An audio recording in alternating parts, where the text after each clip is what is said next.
Good evening, good evening. So coming up on the show tonight, we're going to find out about a new production called Fifes Fusion. It's part of EastSide Arts and it comes to the Mac on the 26th of March. Welcome to the show. How are you? Thank you. Good, thank you. How are you? Very well, thank you. So tell us about this new production then. It's part of a year-long project, isn't it? It is. So Fifes Fusion, it's the culmination of our project, which is People Make the East. So it's a cultural exploration programme that we've been running at EastSide Arts. And it's all about cultural expression, nurturing local talent and collaboration between a local flute band and their community and some professional contemporary artists. And you've got some great musicians involved, haven't you? Yes, so we've got a couple of headliners. We've got McGinn and Duke Special headlining with us, and then a host of other guest artists like Chip Bailey, Una McCann, Nick Scott. So lots to see. Okay, so when we come along to see this, what can we expect then? Ooh, a lot of things. I don't think it's what people might expect when they think about flute bands. The whole purpose of this, as I said, was to turn things on its head a little bit and take what we would have normally done in flute bands or seen on marches and twist it a little bit. So there's lots of display of culture in a very different way. It's foot stomping and hand clapping and just a lot of good fun. And of course infused with the local artists as well, so it's kind of showing something a little bit different, isn't it? It is, and that's what we wanted to do, to platform that bandsmen and people associated with bands are musicians, and they can adapt to a lot of different things. So a bit of folk, a little bit of rock in there, some different genres. So tell us a bit about the creative process then. The musicians were all involved with getting together with people in the community, weren't they? Yes, so it's a lengthy process every week, every Thursday night.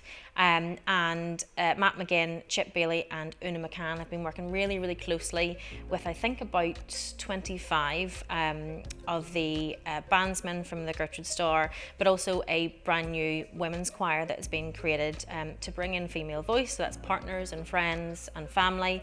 And it's complete co-creation. So the band or the women would send videos of what it's like to be on parade or tunes that they know, or they'd hum things to Matt and Chip and Una, and then they go away and write, sort of bring it more up to date and write songs that then you can hear those aspects of the tradition through, but they're maybe told in a different way. And there's brand new lyrics. We've had an incredible woman called Kathy McCartan, who is just a normal person in her day life, but really, really loves poetry. So she has come and written lyrics for us about life as a woman within the band's culture.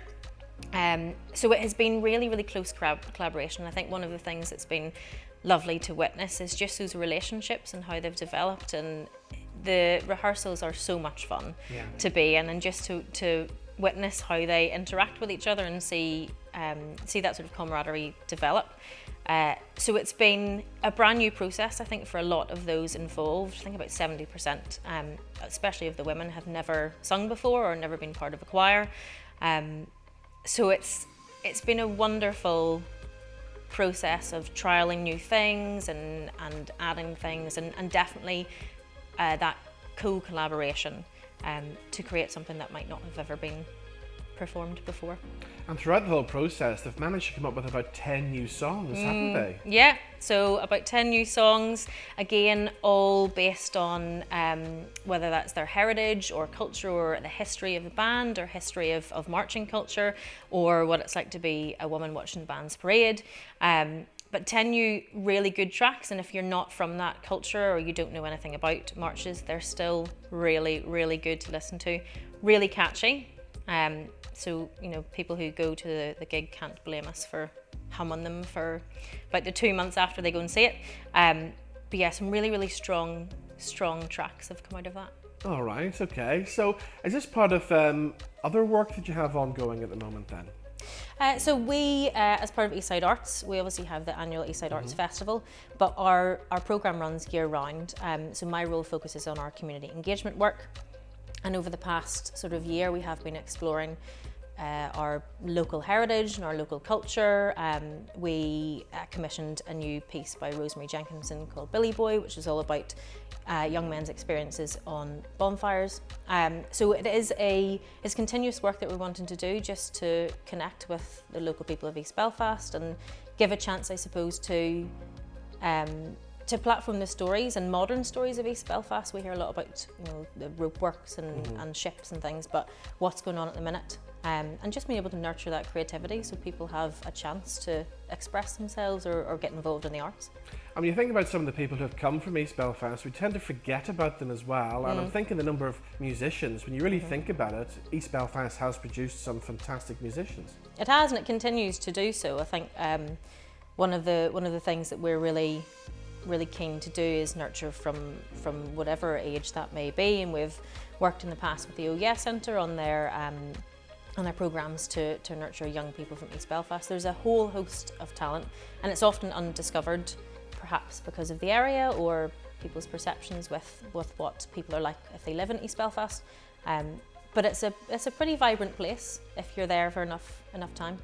And of course, for people who haven't maybe visited it in a long time, I mean, there's lots of refurbishment in the area as well. You know, there's great walks, there's the fabulous C.S. Lewis Square. Yeah, lots of stuff going on, a lot of heritage-based work, and our colleagues in Eastside Tourism would sort of take the front of that. So everything that we're trying to do, especially within our arts and culture work, is to bring these new stories to light and to show that East Belfast is a vibrant and blooming place, and ultimately, you know, the work that we do through all of our endeavours in Eastside Partnership is to make East Belfast a better place, and that's for those who live there, but also those who might want to come and see what it's like nowadays as opposed to what it may have been like in the past. And you mentioned Rosemary Jenkinson there as well. I mean, she's continually writing some really great groundbreaking plays these days, isn't she? Yeah, and relevant. I think that's, again, one of the things that we wanted to do through People Make the East and through our other cultural programmes is to show that there's more that meets the eye than constant turmoil, and getting those stories, authentic stories, straight from the mouths of the people who live there, and allowing those people to put their own stories and their own cultures and their own traditions across, so that we're not just replicating what might have been done for years in the past. And if there's any undiscovered talent out there who might want to get involved, do you accept applications from them to get in touch with you guys to discuss projects? Or? Yeah, in a whole host of different ways. So as I said, we run the annual EastSide Arts Festival, which is every August. And actually, over the past year, we've launched a brand new website. And one of the things we're wanting to do is allow, you know, artists or local people who might have ideas to pitch those through the website, and they go straight to our festival director. But also year round, as I say, I run the community engagement programme, and it's very reactive. We have two sort of strands of our work. One is about just enhancing the amount of creative opportunities that are in the East. So, you know, whether that's pop-up socials or, you know, creative events that everyone has access to, or whether that's addressing some form of need in the area. So we're always available to chat to. I think we're pretty chilled out, personable people. So yes, always welcome. Drop us an email, give us a call for anything, whether that's a community project or an artist that wants support or an event. Brilliant, okay. Well, in the meantime, the big event is Fifes Fusion, which is on the 26th of March. It is at the MAC, 26th of March, 7 p.m. Tickets still on sale. Okay, brilliant. Just go to your website and book your tickets then, yeah? Yes, everything's on the website. You can also book through the MAC. So that's a www.themac what's on page. And you can also call their box office. Brilliant. Well, thank you so much for coming in and telling us all about it. Thank you. Thank you.